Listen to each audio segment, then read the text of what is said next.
보이스피싱이란 말 많이 들어보셨죠?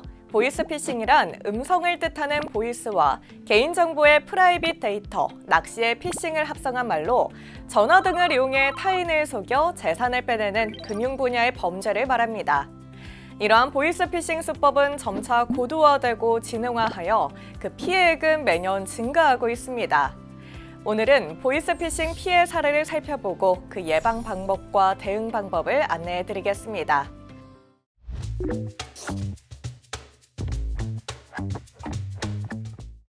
먼저 대표적인 보이스피싱 수법 두 가지를 살펴보겠습니다.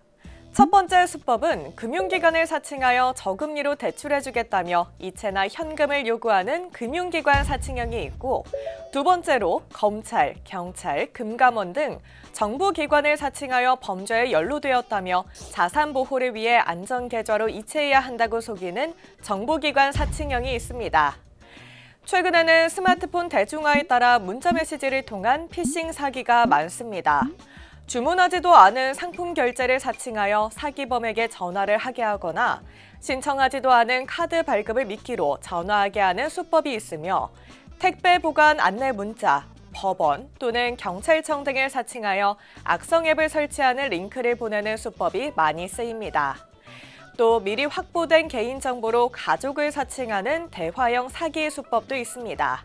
이러한 피싱 사기로 피해자를 유인한 다음에는 SNS 친구 추가를 요구하거나 이메일과 메신저로 악성 앱 링크를 보내기도 하고, 비공개 엠바고 사건이라며 주변에 말하지 말고 녹취를 위해 조용한 공간으로 이동하게 하여 주변의 조언과 개입을 차단하게 하기도 합니다. 또한 최근 어려워진 취업 환경을 악용하여 취업 준비생에게 회사 합격과 월급 통장 등을 빌미로 통장과 체크카드를 발송하기도 합니다. 피싱 사기에 피해를 당하지 않으려면 앞서 말씀드린 다양한 사례에 대해 알고 계셔야 하며, 이용하시는 금융기관과 통신사에서 제공하는 예방 서비스를 충분히 활용하셔야 합니다.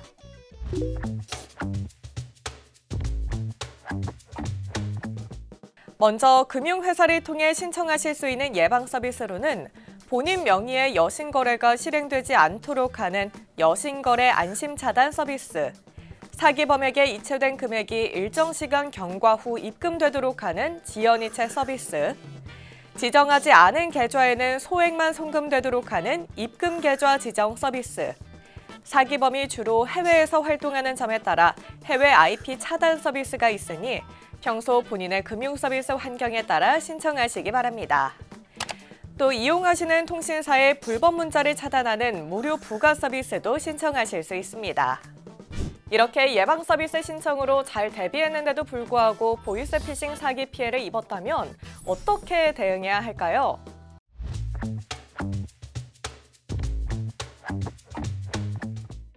먼저 여러분의 휴대전화에 악성 앱이 설치되어 있지 않은지 의심하셔야 합니다. 출처를 알 수 없는 링크를 누르시거나 금융기관을 사칭한 사기범으로부터 파일을 받으셨거나 수사를 빙자한 파일을 받으신 경우 악성 앱이 설치됐을 가능성이 큽니다. 이러한 악성 앱이 설치되면 사기범에 의해 여러분의 휴대전화가 통제되어 전화나 문자 메시지, 위치 등이 노출되고 심지어 도청될 수도 있습니다. 특히 악성 앱이 설치되면 어디에 전화하더라도 범죄 조직에만 연결되므로 휴대전화 사용을 끊고 다른 전화기를 사용하여 신고하거나 경찰서에 직접 방문하여 신고하시기 바랍니다. 피해 사실을 신고한 후에는 사기범이 돈을 옮기지 못하도록 즉시 지급정지를 신청하셔야 합니다.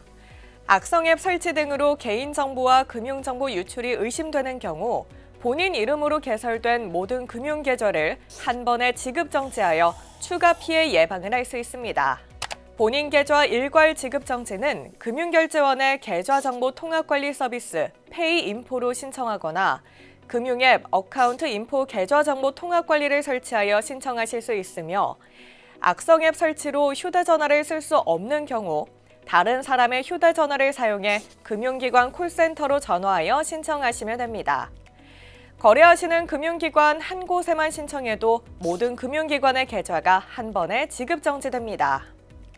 두 번째로 휴대전화 소액 결제를 차단하셔야 합니다. 통신사 고객센터 또는 통신사 홈페이지 등에서 신청하실 수 있습니다.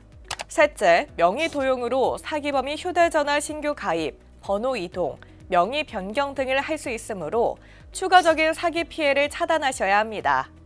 엠세이퍼에 접속해 신청하시거나 통신사 방문 또는 패스 앱으로 신청하실 수 있습니다.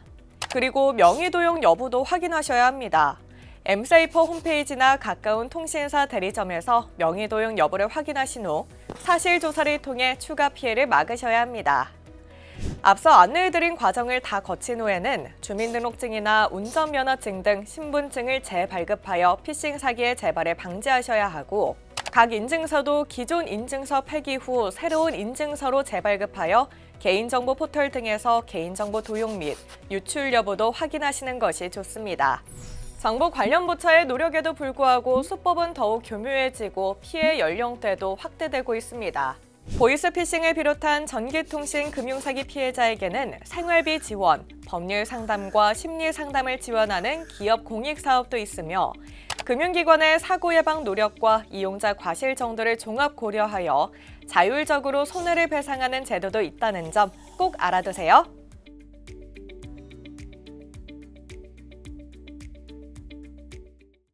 보이스피싱 사기 피해는 누구에게나 발생할 수 있고 미리 예방하고 대비하지 않으면 안 됩니다. 보이스피싱에 대한 고객 여러분들의 지속적인 관심과 노력을 당부드립니다. 감사합니다.